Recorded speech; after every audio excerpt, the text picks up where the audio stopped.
Sveiki, sėkmės universiteto klausytojai ir aplamai atostogautojai.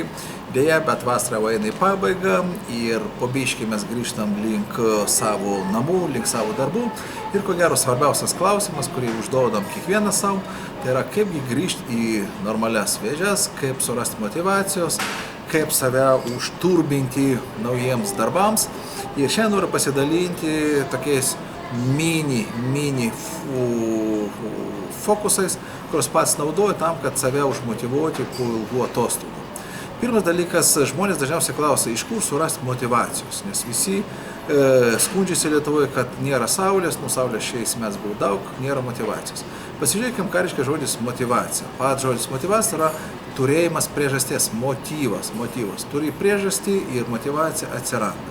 Taigi, pirmas žingsnis, kurį darau aš ir siūlau jums padaryti, paimkite ir susirašykite viską, ką norite dar šio gyvenimo paturėti ir geriausia, kad tai būtų konkretus labai jūsų tikslai. Bet labai svarbu nepamiršti, kad mes labai dažnai klystam, kai rašome tik tai tikslus susijusius su materialiais dalykais. Noriu automobilių, noriu tiek tai uždirbti, noriu. Ir mes žinom, kad jeigu tu orientuojasi tik tai materialinius dalykus, bet pamiršti, kas pas tave viduje dedasi, pas tave liktais protų supranti reikėtų, bet nėra to ūpo dirbti. Taigi tą sąrašą būtinai traukite, o kaip jūs norite jaustis kaip asmenybė, kokių norite asmeninių savybių. Kitais žodžiais, būtinai praskėskite visą savo sąrašą materialių dalykų, tais dalykais, kurie susijęs su jūsų vidiniais pojūčiais, su jūsų charakterių bruožais ir tai iš tikrųjų priduos jums žymiai daugiau stiprybės ir ūpo veikti. Taigi, kai tu turėjau priežastį, kyla kita problema, o iš kur gauti jėgų, kad pradėti veikti. Jo? Ir labai dažnai mes sakome, taip, jeigu turiu tikslą, reikia turėti veiksmų planą. Ir būtent ant veiksmų plano viską sustabdom visą procesą. Aš naudoju visuomet vieno žingsnių veiksmų planą, tai yra pats geriausias, ypač po ilgų atostogų. Tiesiog surašykite savo vieną žingsnį, patį paprasčiausią žingsnį, kurį galite jau padaryti šiandien, ir tas žingsnis turi turėti maksimum rezultatų su minimum pastangų pagalba.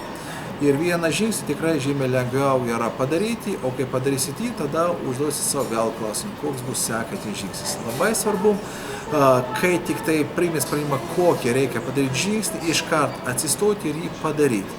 Pavyzdžiui, aš išjungiu savo smegenis ir neleidžiu savo pradėti mąstyti, ar daryti dabar, ar kaip. Kodėl? Todėl, kad mąstymas yra priešas.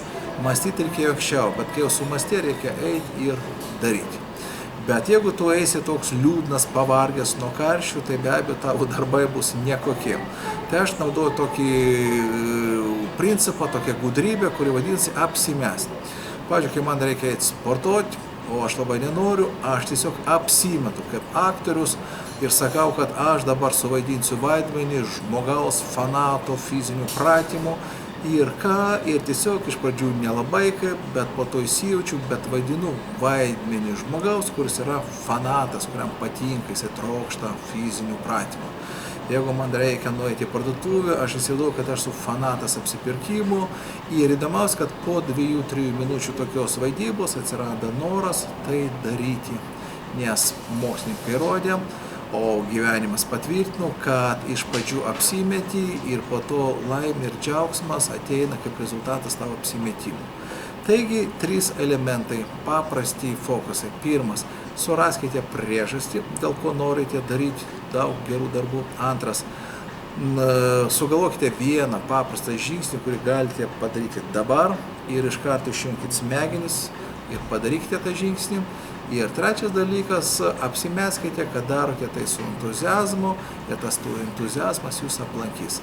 Taigi, linkiu jums ką gerai pabaigti atostogas, jeigu dar nepabaigėt, o jau ką pabaigė, gerai startuoti.